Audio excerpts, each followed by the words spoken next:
सुदर्शन महाराज की समग्र विश्व मंगलार्थ आनंद एक बार हरि बोलो।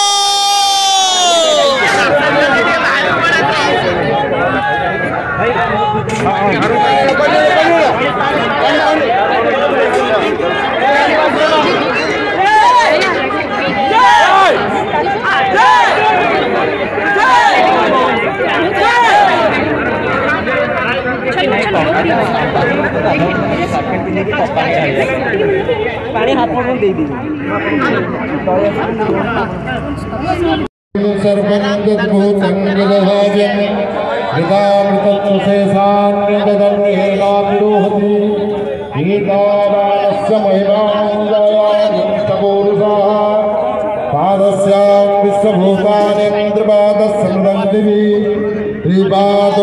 पुरुषाः पादोस्याः भवत्पुनः